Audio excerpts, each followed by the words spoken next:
Hello and welcome back. This is Live in Iron Maiden. Joe, Rodrigo, welcome back. So, big topic, big thing to talk about, Joe. So, everyone probably already knows new Iron Maiden album. This is a big deal. It's a big deal to me, Joe. Senjutsu. Iron Maiden Senjutsu live September 3rd, 2021. Wow. So there's a lot to talk about. There's a lot to talk about. I could talk about how great this album is. We know this was recorded sometime in 2019. It's been kept under wraps, under lock and key by Master Steve. But finally, we've had a chance to listen to this great album. First of all, let me just start and say that the artwork is absolutely fantastic. I'm loving this Samurai Eddie, right? And the music, it is amazing. I'm sure there's plans about future touring, and maybe we can speculate about what that may look like in the next year, 2 years. But anyway, first thoughts. What do you think, Joe? This album comes out. How did you, did you kind of scan through some of the songs? Did you lock yourself away like I did and then listen to the album start to finish, no interruptions? Start us off. Yeah, so we all heard about the album dropping, so there was a lot of information circling around. Well, even before the album dropped, technically, right. There was a lot of some kind of announcement. And to be frank, you and I had this conversation. Oh my goodness, what if it's a retirement announcement? That was our biggest fear. And I would imagine other people thought the same thing. And I have to admit, I thought about the possibility of that happening. You have to think about it at this stage in their career. Sure. You have to think that, oh my God, it's coming. Sure. Well, we'll cross that bridge when we get there. But to answer your question, what did I do with the album once it was released? What was your approach?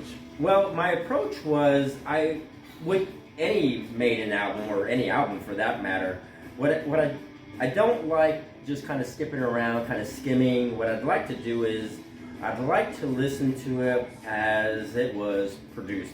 I would like to listen to every piece of composition end to end, from start to finish, and then kind of just cycle it over again and again, just to kind of really catch the flavor of what every song is, and really enjoy it, and really immerse myself into this music. And I sense when I do that I get a better feel for what the presentation really means to me, and how I can connect to it, how I can relate to it. It makes it a little bit more personalized for me, and that's my approach when I listen to this album. And I've heard it, as I'm sure many of you by now, many times. I couldn't even tell you how many times. And I'm enjoying it still today. It's a great piece, and I say piece because this is the way I am intercepting this album, is a piece of one masterpiece of music, is the way I like to describe it. And the songs are in there right, and they're arranged the way they are, and in the order that it was decided to present as well, to complement each other, in my opinion. If you think about it, the track listing, superb. It's perfect. I don't think I would change anything as far as the track listing goes. No, I The wouldn't. songs are Right. pieced Yeah. one after another. There isn't a perfect order. Absolutely amazing. They're in the perfect order. Perfect order. You look at, to me, one of the best transitions in the album, Lost in a Lost World into Days of Future Past. Wow. Yeah. That transition right there. Yeah. And I don't think that song gets a lot of attention. Yeah. I think it's a little underrated. But I did enjoy that song a lot. But talking about the track listing, perfect. Yeah. Masterpiece. Yeah. Now, I will say something, Joe. And I'm not new to music, right? I'm not that old either. I'll have people guess at my age. But I kind of wish that should do a when I raffle. started, I'm not playing that game. Yeah. Nope. No, we're not gonna go there. But I do wish that when I got into music, that somebody would have really taught me how to listen to an album. Now, when I first got into music, Iron Maiden for that matter, I would listen to a song and be like, this song is amazing. And then I would listen to another song. But essentially I was listening to sort of a greatest hits or like an essential or some kind of artist playlist with some of their hit songs. But never where I would listen to an album start to finish the way the artist or the band intended you to listen to. If that makes sense. Sure. So, kind of like with vinyls, right? When you put a vinyl, right, you let the record spin and you drop the needle, and then you just gotta let it play. Yeah. And you gotta listen to the thing start to finish. It's not like, let me pause, let me skip to the solo. You can't really do that. Yeah. So I think that in order to really appreciate the album, you have to listen to the whole thing. Yeah. Start to finish. And that's what I do now. But I wish I would have done this years ago, because I feel like maybe the idea that I have of maybe other albums or other bands, right, would be different. Yeah, absolutely. Yeah. And it's interesting when you talk about the LP approach. And I never really stopped to consider that until just now when you're kind of describing that is, when you had a record, you kind of were forced to listen to it end to end. I mean, you could very well easily, lift the needle, obviously, with either the arm controller or if you had an even dinkier record player that didn't even have that. You did it manually, at the risk of scratching the record, right? Yeah, you don't want to do that. Right, exactly. So that's what I'm saying. So you can kind of best shot to the next track. Okay, I got it. But even then, it's always risky to drop a needle on the actual music. You want to drop it at the very front and kind of like what you indicated, just let it run through the entire side. And that's kind of what, I never really thought about it. That's probably why I listen to music the way I do, is because that's the only way I know how to do it. I guess and then you flip it, and then you listen to the B-side, right? Right. And then you do it all over again. And then you listen to the album again and again and again and again. So I guess I'm late to the party because I wish I would have had this approach Sure. years ago. Yeah.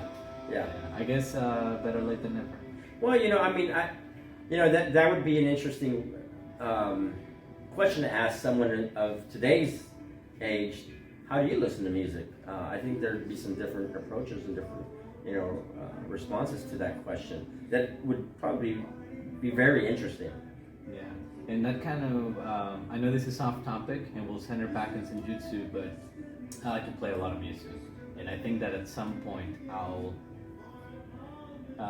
write and record enough music of my own that I'll be able to maybe put an album together. And when I do, and I know it'll be digitalized, right? It'll probably be a CD or whatever. I'm thinking that I'm not gonna separate the tracks so what people can skip. Oh, I love that idea. One already. song. I already love that idea. And it's love that idea. a 40-minute song. People are like, this is a 40-minute song? What the hell is this? Right? But then you're forcing them to listen to it. Right. Yeah, that's a good approach. I like that, actually. I like that a lot. Senjutsu, what a great album. Yeah. And I don't know if I'm just overly excited because I've been listening to this album non-stop. But to me, it's one of their best. One of their best. I would say that right now, it's probably my favorite. Yeah, it's been enjoyable. It's my favorite right now. Yeah. You know, when I listen to this record, and I say record because I still don't know how to say it, but when I listen to this record, and I've shared this with you already, I listen to it and it feels as if it should be a soundtrack to some kind of adventurous film. I love that. That has, some drama, a little bit of romance, some conflict, and and fighting and victory, but traveling, something. I mean, I don't want to say Lord of the Rings, but that's the closest thing I can get to kind of describe what I feel when I listen to this album. It's almost as if, where is the movie to this soundtrack? I heard the soundtrack. Style? Where's the movie? Heavy metal style. Yeah, very, and yeah. So I've seen a lot of reviews on the videos that are out there. There are a couple of them, right?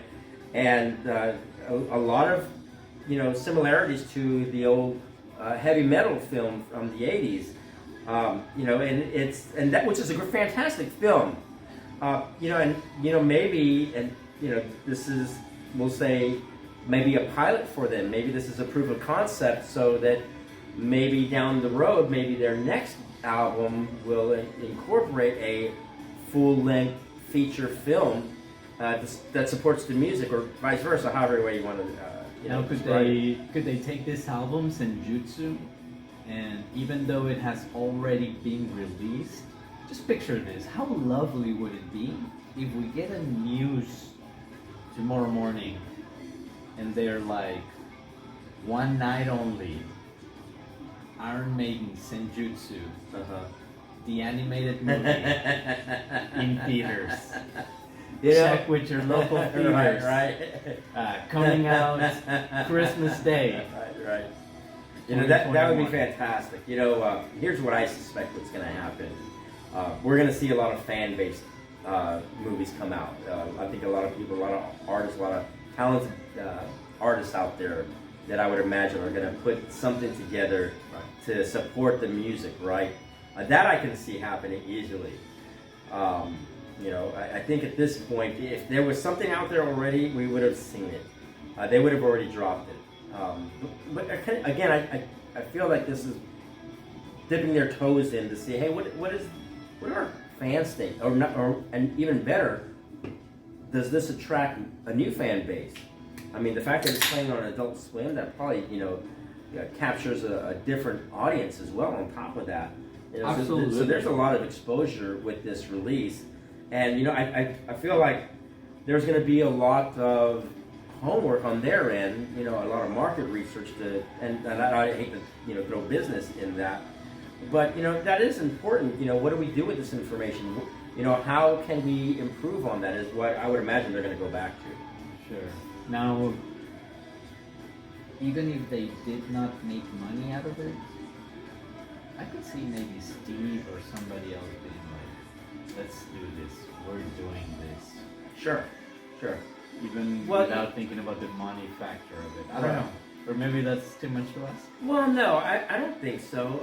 I mean, realistically, if they do, if let's just say down the road they did complete a feature film, with the help of whatever artist. Could you imagine Derek Riggs being involved in that again? I'm just throwing an idea out there. That would be and I think, anyways, I won't go down that rabbit hole because I can. I mean, maybe even limited release physically at theaters, maybe at at the artisan theaters, in metro areas, and then on top of that, some kind of streaming release as well. Whatever platform that I could Yes. see Netflix maybe picking that up. I think that would be to their advantage. Yeah. It's a big enough fan base. I think so. Yeah. Now, I think that there's a lot of fans, like you and myself included, I think, that would absolutely love this. I would love this. But do you think there's going to be some people that may feel like, uh-oh, they're selling out? They're selling out. Now, I would say to those people, before we dive into this topic, did that happen in 1986 with Somewhere in Time? When Somewhere in Time released and the use of synthesizers. But now we look back at that album and we think, oh my god, that album's a masterpiece. Yeah. It's a fantastic record. But do you feel like if Iron Maiden was to release some kind of animated movie, soundtrack, right, heavy metal style, do you think Iron Maiden would get some backlash? I don't If they think were so. to sell I this? don't. I mean, I shouldn't say not completely. I'm sure to some degree, right? Because you can't please everyone at the end of the day, no matter what Right. you do. But I think for the most part, for the masses, I believe that, or I feel that that's not going to split the fan base. It's not going to separate them. It's not going to alienate anyone. And here's why. Maiden has been around for decades, and they have tried all sorts of different techniques. You listen to today's album versus, we'll say, the first Bruce Dickinson album, which is Never the Beast. So it's a complete different album. It's a completely different feel. It's a completely different sound, and they transitioned time and time and time and time again. You know, are they? And it's not realistic to have an expectation of a musician, a music group for that matter, to have the same sound album after album. Could you imagine how boring that would be? How bored they would be. Terrible. Yeah. That would be terrible. Yeah. I mean, I absolutely you've got to love evolve. how You've got to evolve. Iron Maiden has evolved over the decades. Mm-hmm. And you listen to Number of the Beast, and then you listen to Power Slave. Completely different albums. Yeah. Now, you'll ask my dad, and he'll say, like, they all sound the same. But Iron Maiden, every album is almost like a concept album. Like, every album is its own unique sound. They all feel differently. I listen to Somewhere in Time, and it has a very particular feel. Makes me feel a certain way. And then I listen to Seventh Son, and it's completely different. You listen to Brave New World, Book of Souls, and now Senjutsu. Every album, absolutely different. And sure, there are similarities because essentially it's the same band, right? Yeah. And I think their integrity has remained. Yeah, absolutely. You know, and it feels like, kind of like the concept that you're describing there. For me, it's more like it feels themed. And I don't mean just with the artwork. That's not what I'm talking about. It just has a specific feeling, right? Kind of like what you're indicating there. It makes you feel a certain way, depending on, what the stories are in that album. Yeah, absolutely. The lyrics, the stories that they're telling you about. Yeah. So, I mean, when you look at it from that perspective, that's kind of why I feel that it's always fresh. It feels fresh. Now, there are some similarities. You can easily say that, there are some traditional techniques that are used, from album to album. Sure, I'll go there. But for the most part, it's still a different sound, is the way I interpret it. Yeah, absolutely. Yeah. But what a great record. Yeah. I'm loving this album. Yeah. And I feel like it's, kind of like what, I'll touch on the change. I don't like to use the word sellout, but only because, you mentioned it. They're taking different approaches, with the videos here. And I know that they had one, I guess you can say, but it didn't feel anything like the videos that you're seeing today. But on the Book of Souls album. And that's why I said I don't feel like it's getting softer or this or that. I just feel that it's a different way of presenting their stories, a different style, and what I feel it is that they're identifying pathways to reach a broader audience, and because at the end of the day, that's really something that we all want. We want everyone to enjoy this music, and then the cool thing about new fans is you get a fan today, and that fan's going to go back 30, 40 years to listen to the very first album. Because once you're hooked, you're hooked. Yeah. What I did, I went back and I listened to the entire discography. Okay. Start to finish, right? So I would pick, let's say, Iron Maiden, start with the first one, and I would listen to the album start to finish, no interruptions, and then move on to Killers. Same methodology, right? Same process, and then just work my way through the entire discography. Yeah. And I found that, well, first of all, I did not get tired of listening to Iron Maiden. I loved them even more. Like, I appreciated their entire career a lot more, if that makes sense. Sure. Now, I hear stories of a lot of people that got into Iron Maiden in the 80s. How lucky, Joe, how lucky are you to get into Iron Maiden in the 80s? And I think you picked the right band, my friend. Right, we talked about that, right? And I'll share that story. They never disappointed. Yeah. I mean, you could argue and say, well, Blaze and, X Factor, Virtual 11, whatever.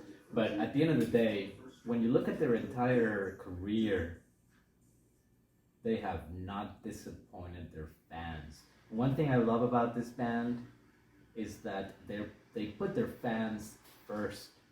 I mean, you look at things like First to the Barrier, pre-sale tickets, just everything they do for their fans.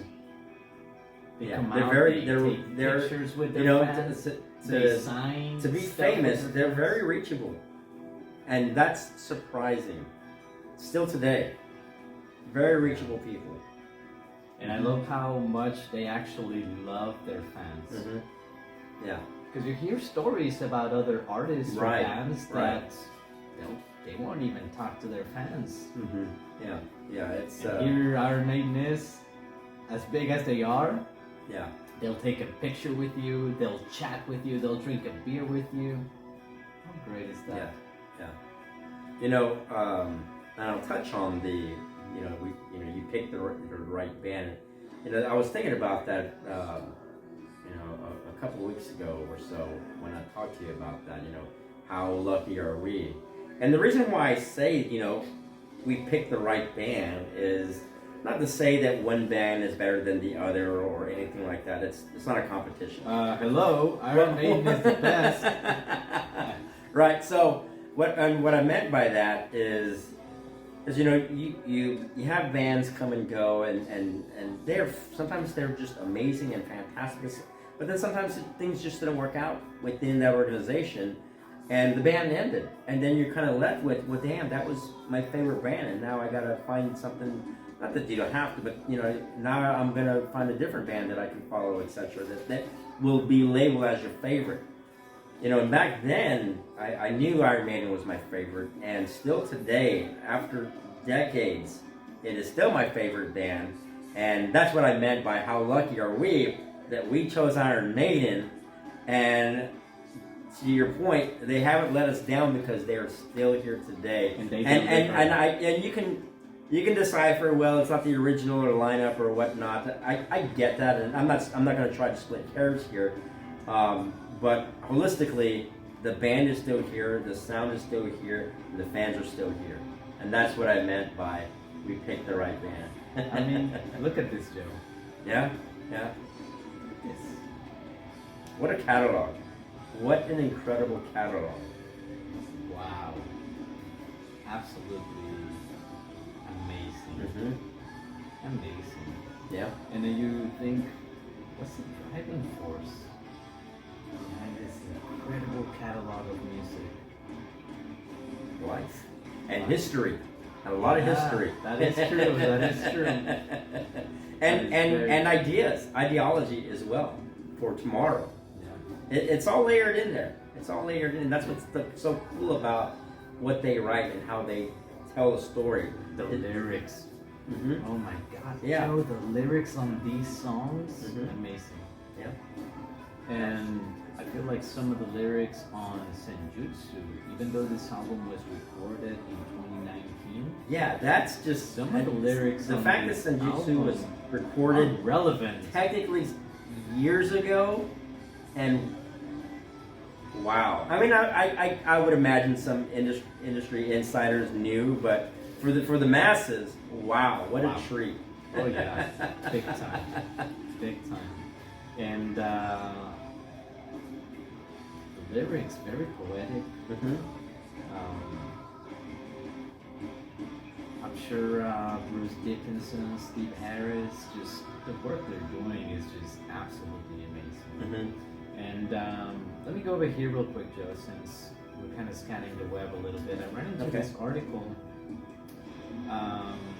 and the title itself did not really capture me. What captured me was that it was an interview with Nico McBrain, and I'm Sure. like, I'm gonna read this.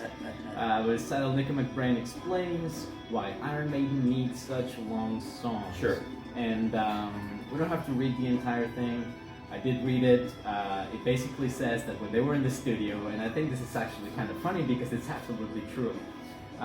When they were in the studio and they were listening back to some of these songs, they're all listening at the same time. They're like, oh, this is really good, this is really good. And then Kevin Shirley, looks back and they're like, well, you guys know that this song is clocking in at 11 minutes, 12 minutes, or whatever it was. And the guys in the band are like, what? No way, man. What? That feels like it was 4 minutes, 5 minutes. And it's true because it happens to me. I'm listening to these songs and I'm so into the song, into the music, that it feels like it's a 3, 4, 5 minute song. Mm-hmm. And then I'm looking at my clock and I'm like, oh, I gotta go to bed. I gotta work in the morning. Right? Because the album itself is what, an hour and a half? Yeah. So I'm listening to it twice before I go to bed and it's like, I need to go to bed. But it does not feel like these songs are 11, 12, 13 minutes long, Yeah. however long they Yeah. are. And that's kind of why, it's kind of titled like this. But one of the things that really caught my attention, Joe, and I'm just going to kind of highlight it so we can take a good look at this right here. You'd be hard-pressed to find a bigger fan of Iron Maiden's new album Senjutsu than Nico McBrain. Let's listen to what he had to say about this particular album. It says, without a doubt, masterpiece. The 69. Oh my God. Let me make a quick pause. So he is 69 years old. Right. Nico McBrain.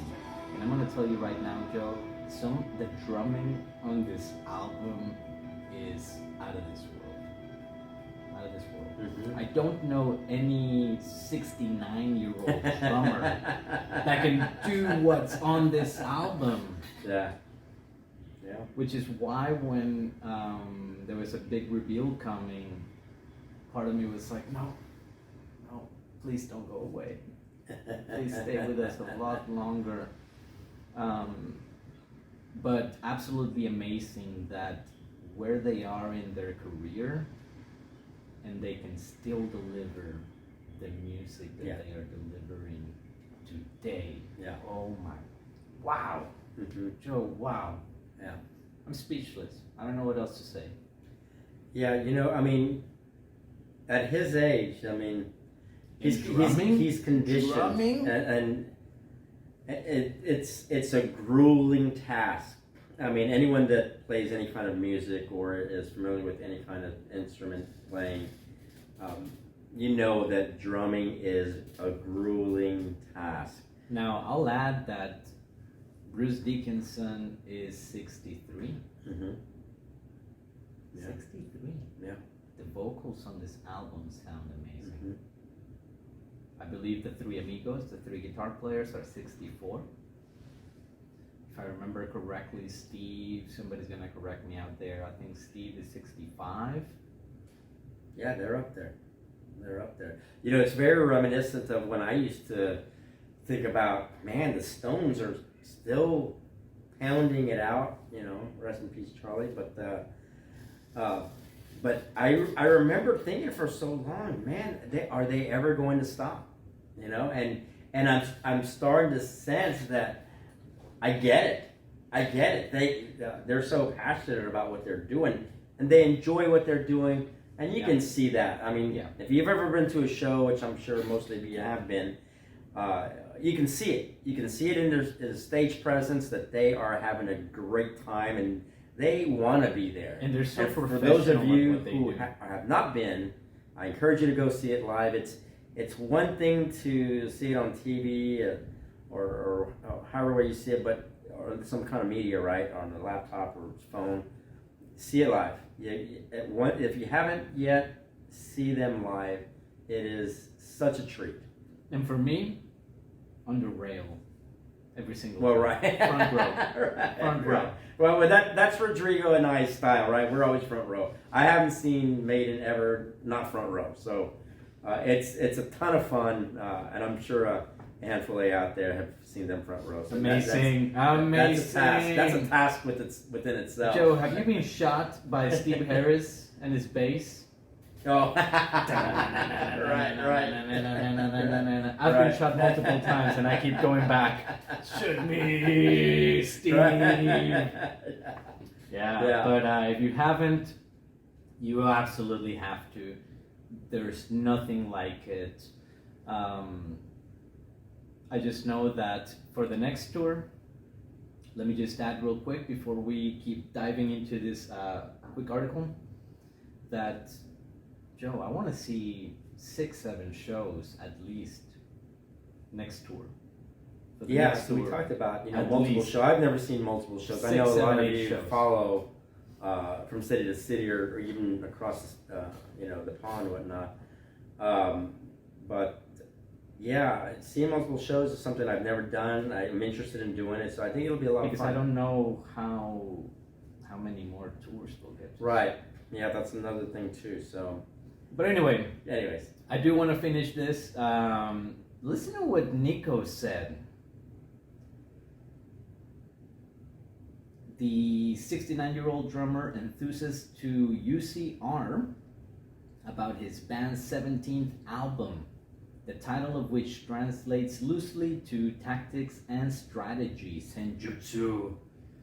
I always say it's the best thing we've ever made about our new records, because those new albums that you make are the best thing that you've ever made, you know?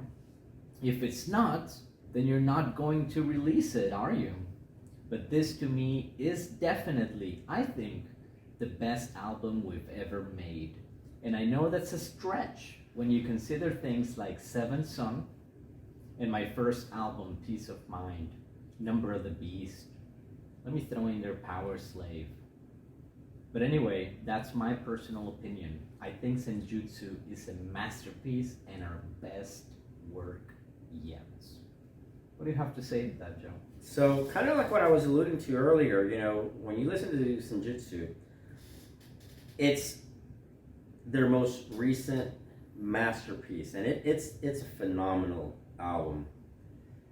And kind of to his point, and kind of what I was alluding to earlier, is every album is a transition, right?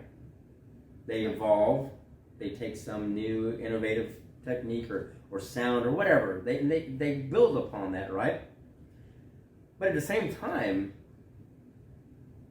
they want to improve their skill. They want to improve in their trade, right? So what do? you improve on what you just delivered, and it's always got to be just that much better.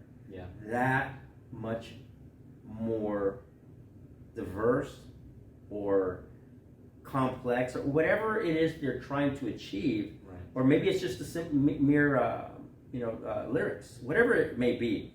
It's always an artist's drive to perfect their craft, and that's why I feel like every time is that much better. Right. So to say that this is their Right. best, I could say, yeah, I could stand behind that, because if it wasn't, then that means every album is being crap. That doesn't make any sense. It doesn't. So of course this is their best, right? I mean, it's a fantastic album, and if you haven't listened to it already, take a listen. It's all over the place. You can download it at ironmaiden.com. It's available for purchase. It's all over the place. Any kind of media site. It's a fantastic album. It's a lengthy one. But I think that's a good thing. I'm a fan of the length. You know? I am too. That's what she said. I'm definitely a fan of the double albums. Yeah. Because I don't want them to be over. I'm listening and Mhm. listening. I was like, oh no, I gotta replay the whole thing. So real quick, Joe. After listening to this album, I've listened to this album start to finish at least 20 times. I don't know. I lost count. Do you have a favorite song? Oh man. I'm gonna I'm gonna throw it out there, and I know a lot of people are gonna be like, "Oh yeah, it's." Well, and I'd like to it's see not in the gonna be comments. shame. I'd like to see in the Okay, comments what you guys think. So for me, I'm very. I like Hell on Earth. I think it's a cool song. It sounds great. A cool song. It's a masterpiece. It's just got a really good rhythm too. I like everything about it, but here's the thing though. Ask me next week, and I'm probably going to change my mind, and I might have something different. And we were actually just talking about this earlier. What's your favorite? And I couldn't, and I'm giving you that because you're asking me point blank.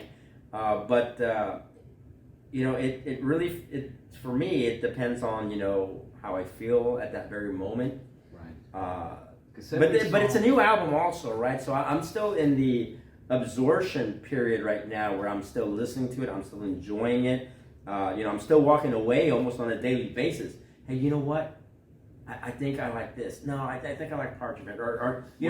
It's just. And then the other thing depends, is that you listen to it again, and what I realize is that I catch things that I didn't catch or capture the previous listen. Mm-hmm. Like I could listen to it again now, and I'll still catch something or capture something that I didn't before. Mm-hmm. Yeah, and also on top of that, when I listen to it still today, the sound strikes me differently. Also, even if I was listening to Time Machine earlier, and it's it just strikes you differently. So, and that's what I'm saying. You get to enjoy it, and right now, I think for most of us, we're all in that, we'll say, soak period of listening and enjoying, and we'll all walk away, maybe in a month or so, or maybe longer, or whatever, with the good definition of, okay, these are my top three or whatnot. But holistically, right now, I gave you a title, but the album as a whole is my favorite. Yeah, I agree with you there. Well, guys, thank you for tuning in. Until next time. Until we meet again. Up the irons, y'all. Up the irons. Thanks for listening, gang.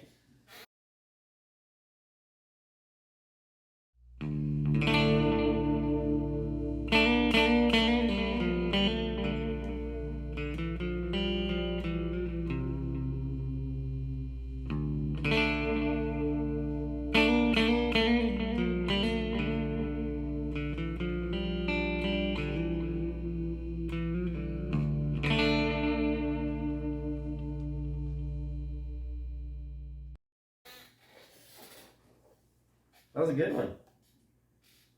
That was a good one. Yeah. That came out really nice. Yeah, that came out really nice. That came out really nice. 'Cause he was like, I felt that this one felt very 43 minutes. It's probably less than. No, it's probably less than that, Rodrigo, because I think we Oh, were you're right. dicking around for about 10 minutes.